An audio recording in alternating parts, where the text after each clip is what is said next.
Hello Colin, we're in the kitchen now, just about to walk in.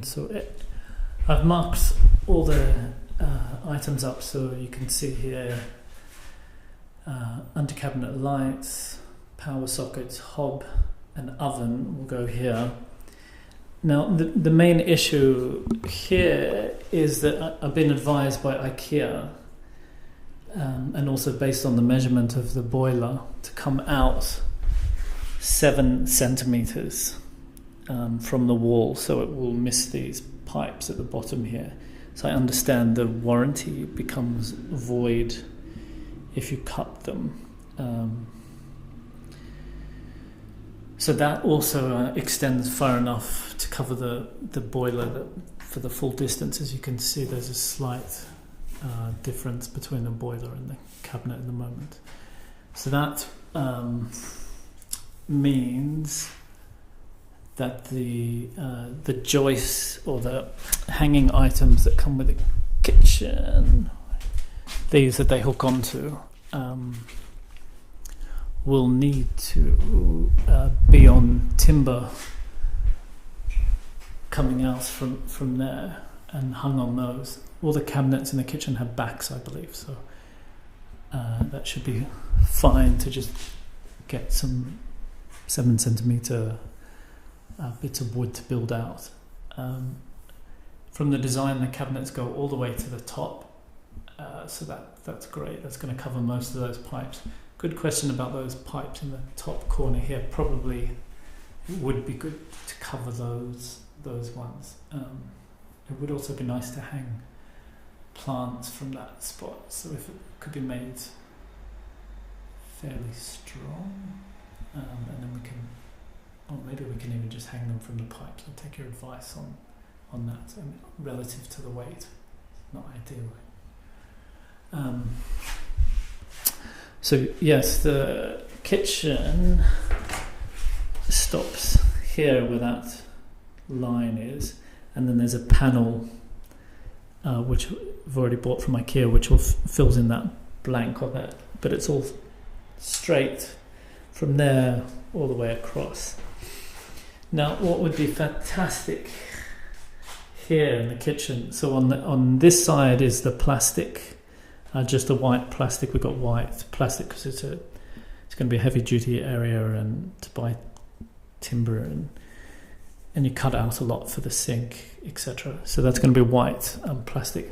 What would be great if those lights that I showed in the other picture, let me show you again.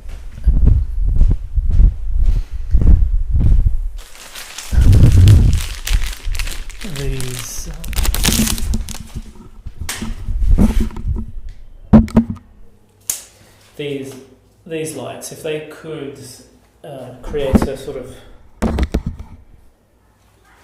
a look where they go under the cabinet and then down the side and then across the bottom of the, so there's kind of like a glowing section. That would be fantastic if that whole area was kind of glowing. And we'll probably need 2 switches in the kitchen as a result of that. One here is for the overhead light, which power, I think the bulb is blown on that one. So one for the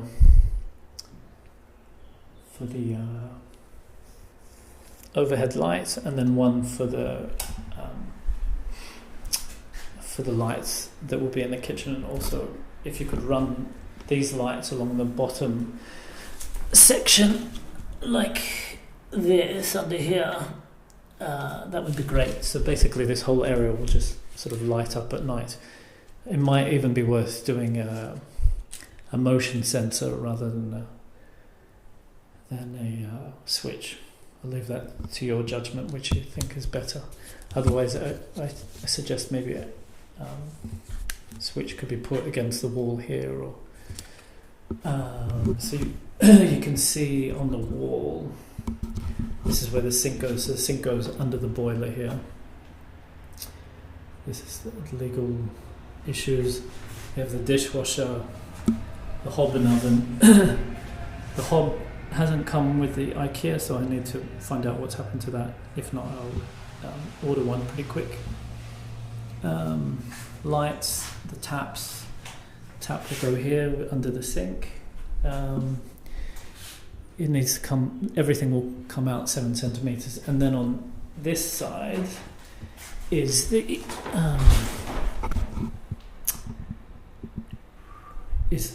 bench. So we ordered really nice timber for this. So the idea is the idea is here the nice timber waterfall will come up, it will go across to here, and if we have enough timber, which I think we do, have the waterfall come down again. There's a cabinet here and a cabinet here, and enough room for 2 seats to go through here. We have 2 existing power points here.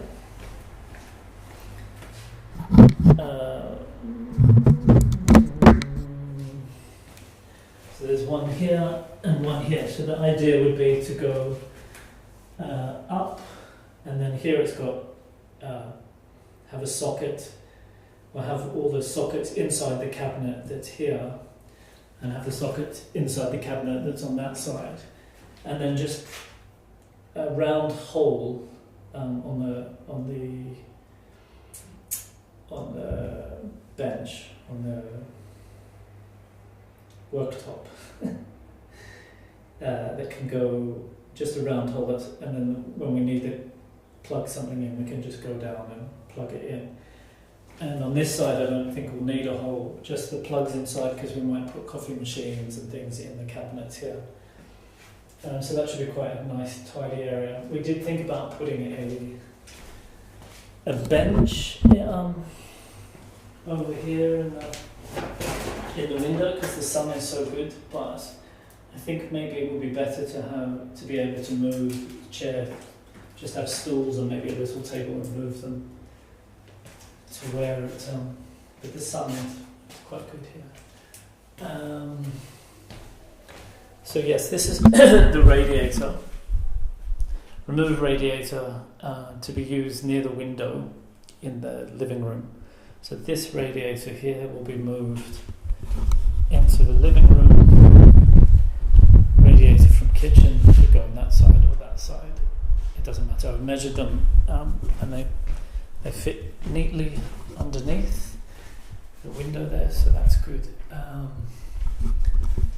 So here on this, so this section here, there is the fridge, which I think would be best if we open it this way, so that when working in the kitchen we can grab the food out from here rather than the door opening that way and having to grab things here and then walk around. I think put the door on the right hand side, and so that's an installed fridge that will go here. And then on this side is another cabinet that matches the fridge, which we thought we could put brooms and things. I've currently written a cupboard for coffee, etc.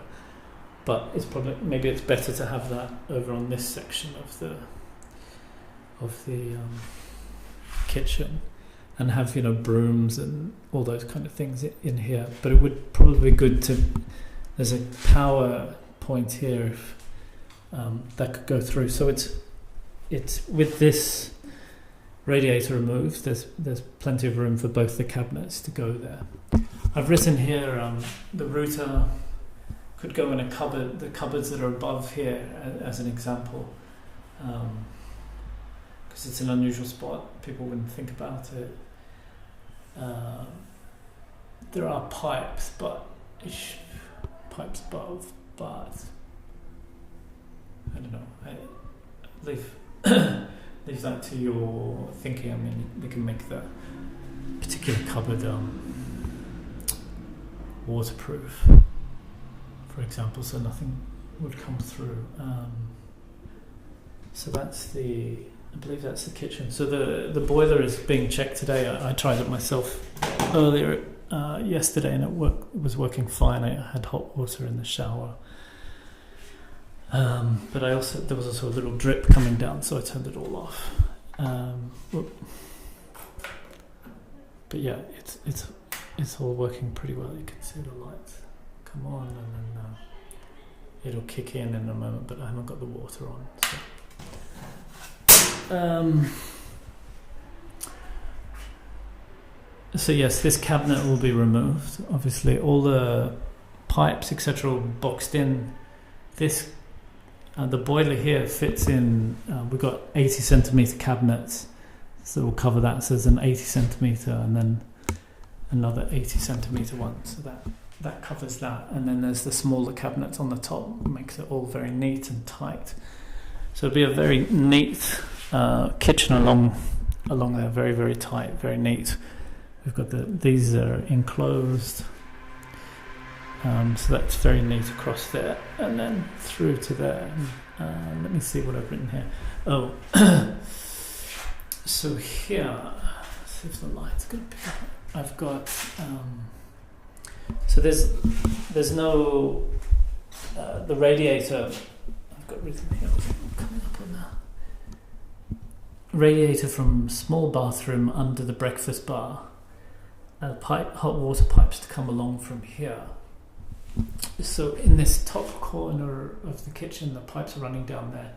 So I suggest there's two ways of doing it: either chasing them into the wall, which has time and cost implications, or just to run them as I've drawn on the wall here and down, because they'll be largely hidden from sight anyway, in a way. And to the radiator, which will be under the breakfast bar there. So I think that's all the points in the kitchen.